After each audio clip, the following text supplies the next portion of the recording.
Hi, welcome to Sacred Enzyme. I'm Stacy, and I want to share with you more stories out of Erie, Florida.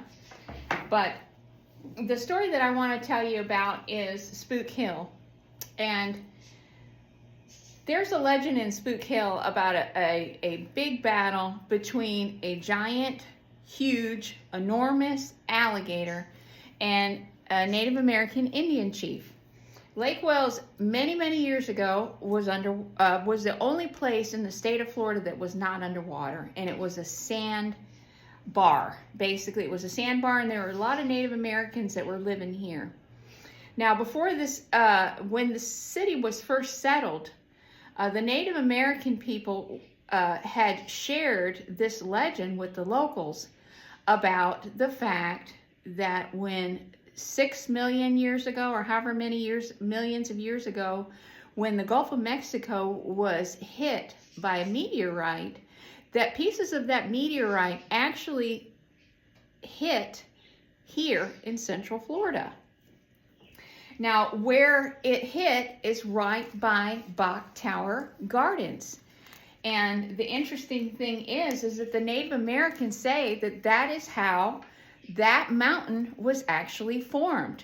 That when the meteor hit about 2 miles from the tower, that it caused this impression in the ground, which became a lake.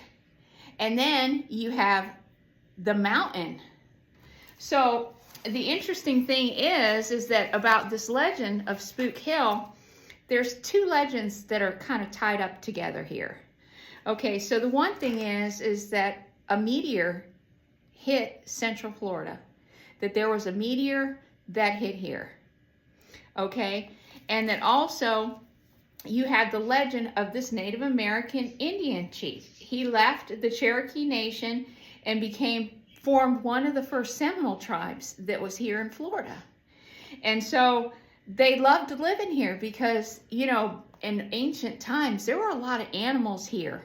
Right where we live, there are tons and tons of archaeological remains that have been dug up. Mammoths were here. We had rhinos here. We had weasels here. Black wolves. There were all kind of animals here in ancient times. And I've read some archaeology books that I've gotten from the library, and it just talks about a shell mounds that took 20,000 years to make here in Florida. I mean, we're talking a lot of old history here. So the chief gets into a battle with this enormous alligator. And this alligator is, from what the legend says, or from what was passed on, is that this alligator was as big as the trees that lined the lakeside. That it was that big.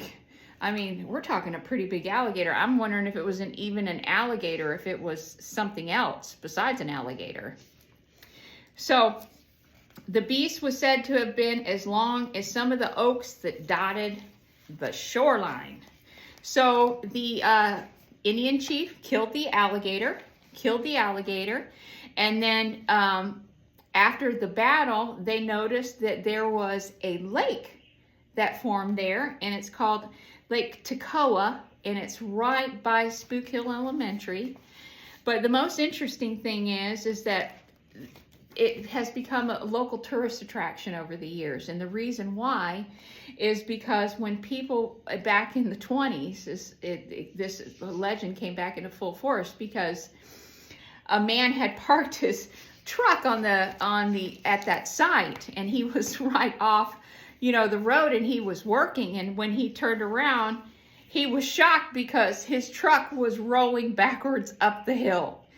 So obviously there is some type of electromagnetic field that is manipulating the vehicles that go into this spot. And the other thing that's interesting is that if you go there, and if you have like a watch with a second hand on it or a minute hand, your time will go off. It makes like a time vortex there.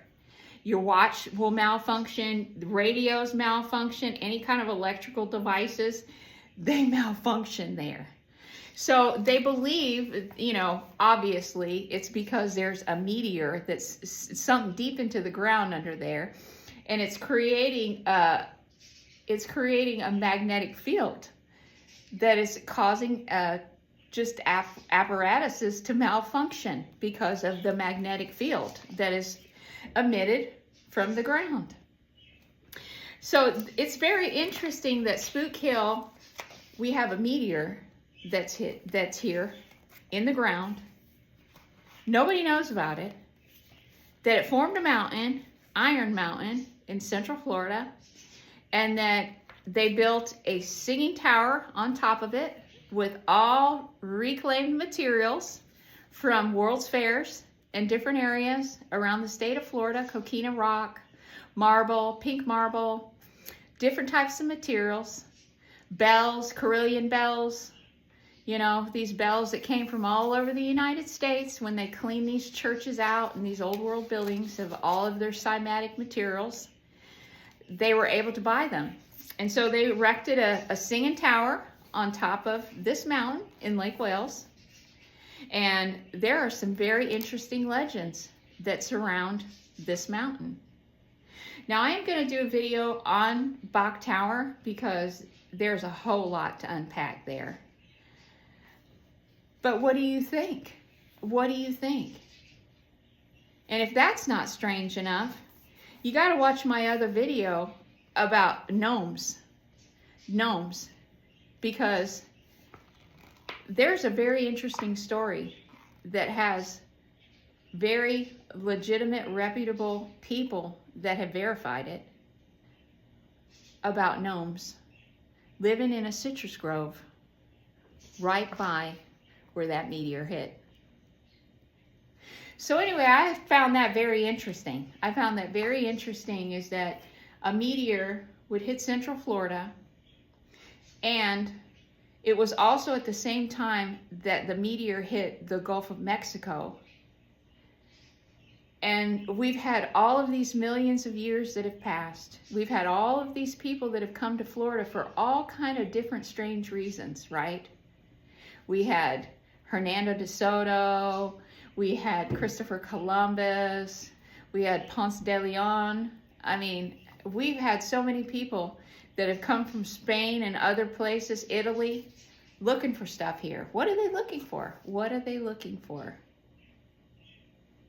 Well, I think that we're going to have to learn Greek. We're going to have to learn Greek if we're going to figure it out.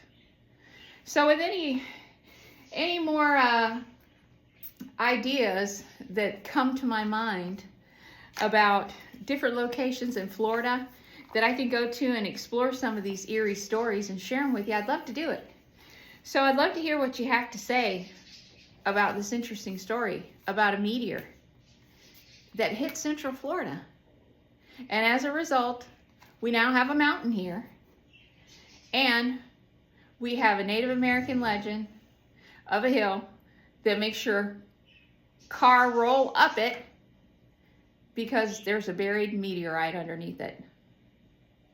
So thanks for watching Sacred Enzyme, and I hope that you enjoy these interesting stories from our past.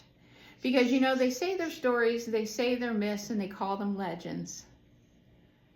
But anymore, I'm just starting to think that that's just another word for what happened, honestly. So did this really happen? Did a meteor really hit Central Florida in antiquity? And was there a giant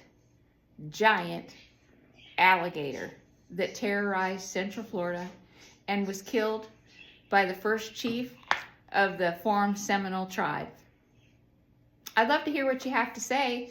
So thanks for sitting here and spending 9 minutes of your time with me to listen to me tell you this story. But I hope you enjoyed it, and I hope to catch you on the next one. So when you find me, I'll be here because we're living in the past, the present, and the future all at the same time. So thanks for watching Sacred Enzyme, and I'll catch you on the next one. Bye-bye.